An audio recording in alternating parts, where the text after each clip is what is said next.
Dengan Wakil Direktur Utama PT Pupuk Indonesia Persero, Bapak Gus Rizal. Pak Gus Rizal, kita lanjutkan lagi perbincangan kita untuk terus menggenjot produktivitas para petani. Bagaimana upaya Pupuk Indonesia untuk mendorong para petani segera menebus pupuk bersubsidinya nih Pak? Ya. Jadi memang dengan penambahan alokasi tadi 4,5 dan kita ingin memaksimalkan tadi untuk 9,5. Jadi Pupuk Indonesia memperkenalkan atau melakukan program-program, misalnya yang pertama kita sebut PI Menyapa. Jadi kita hadir di seluruh wilayah Indonesia, jadi kita pun direksi, walaupun bukan direktur pemasaran, saya ada tugas wilayah daerah pembinaan, direktur keuangan juga daerah pembinaan, kita lakukan kerjasama dengan pasti Kementan pertama, yang kedua kita juga ajak juga distributor kita di lapangan, penyuluh, petani, kita adakan namanya PI Menyapa.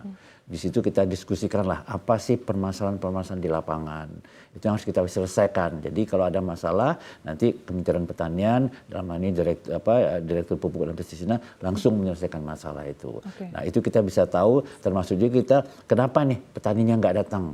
Kenapa? Apakah itu karena memang belum datang musim tanamnya? Jadi yang kita lakukan dalam rangka memaksimalkan penyaluran pupuk. Kita juga lakukan rembuk petani juga kita lakukan juga. Kita lakukan tebus bersama juga dengan distributor. Jadi ada banyak program-program yang dilakukan oleh Pupuk Indonesia bersama pemangku kepentingan untuk dalam rangka yang Mbak tanya tadi mempercepat realisasi. Karena ini juga ada bulan September kan. Jadi kita lakukan hal itu ke seluruh wilayah, terutama wilayah-wilayah yang kita tahu lah, misalnya Jabar, Jateng, Jatim, habis Sulsel, NTB, habis itu bisa mungkin daerah Lampung, Sumsel, Sumut, daerah-daerah yang sentra pertanian. Itu kita fokuskan. Tapi berdasarkan sharing session yang dilakukan Pupuk tadi, sebetulnya apa sih Pak mayoritas faktor-faktor kenapa para petani ini tidak langsung melakukan penebusan subsidi pupuk nih Pak? Ya, jadi memang banyak hal yang itu Bu, Mbak Sasa. Jadi memang pertama karena kadang-kadang sekarang kan misalnya harus tebus langsung gitu kan. Terus sementara yang bersangkutan terkendala dengan mungkin usia atau kondisi, sekarang sudah dipermudah dengan boleh diwakilkan. Dulu kan harus gitu. Kadang-kadang dia jauh, nah sekarang boleh dengan kelompok. Jadi boleh dititipkan ke kelompok. Jadi hal-hal yang seperti itu. Dan juga kadang-kadang dilakukan di lapangan, ada ditolak karena NIK-nya nggak cocok dengan itu. Nah itu juga nanti ada solusinya. Jadi banyak sekali sebenarnya yang kecil-kecil yang menyebab penyaluran jadi tidak maksimal. Nah, tapi dengan cara kita melakukan PI Menyapa, mendiskusikan, itu kita bisa selesaikan. Dan kita terima kasih dari Kementerian Pertanian membantu sekali menyelesaikan masalah-masalah.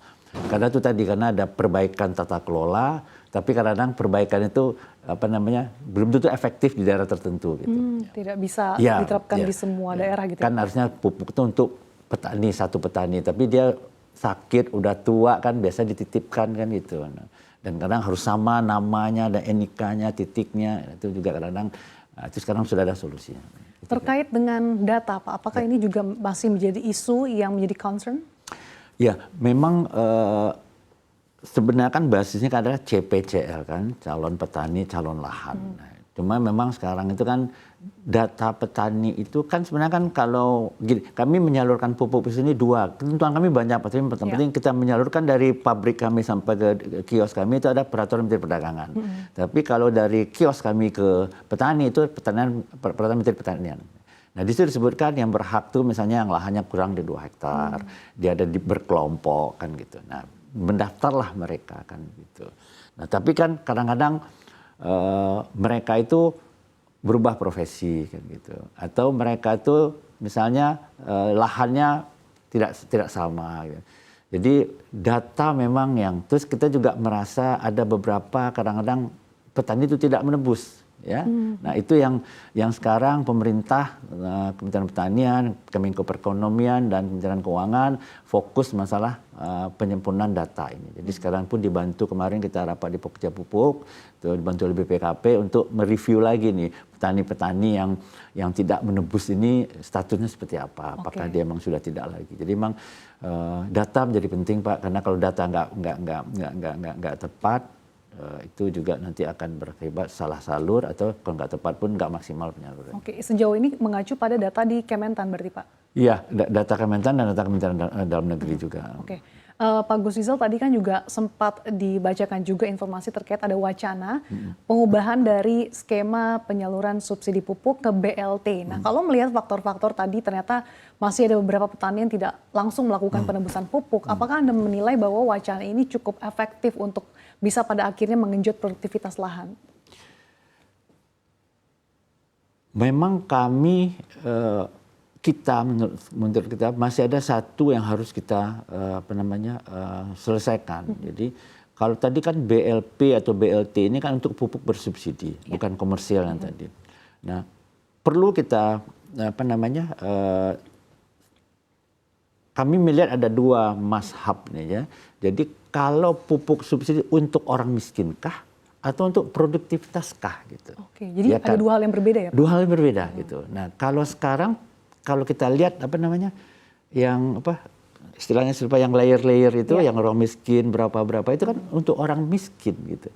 Nah, padahal ini di satu sisi kita mendengar meningkatkan produktivitas. Kenapa? Pemerintah bilang kenapa sudah ada subsidi kok produktivitasnya naik gitu. Berarti ke produktivitas gitu. Nah, jadi itu satu hal. Nah, jadi kalau itu sudah selesai, baru kita diskusikan lagi. Ini peraturan terkaitnya seperti apa kan gitu. Kan saya bilang tadi, ini pupuk subsidi pupuk dalam pengawasan gitu. Harus CPCL-nya seperti juga BBM kan gitu. Dulu kan siapa aja boleh ke. Sekarang kan harus cepat. Saya misalnya si A dapat hanya satu kilo, si B 1,2, pasti nggak bisa berubah, nggak bisa balik lagi dapat tambah-tambah. Jadi itu yang harus dirapikan dulu peraturan-peraturannya. Jadi kita hadir beberapa kali dengan Pokja Pupuk, memang maksudnya bagus, tetapi butuh waktu dan butuh juga perapian-perapian untuk penyempurnaan di peraturan. Jadi yang dilakukan pemerintah sekarang mungkin akan melakukan pilot dulu gitu. Jadi seperti apa pro konnya, plus minusnya, setelah itu baru dilakukan masif di seluruh Indonesia. Jadi yang kami tangkap memang perlu pilot dulu untuk kan memang semuanya berubah Mbak, peraturannya ada mungkin banyak sekali peraturan di penyaluran pupuk bersubsidi. Oke, artinya juga patut dipangkas juga ya Pak berbagai peraturan yang mungkin takutnya timpang tindih. Betul.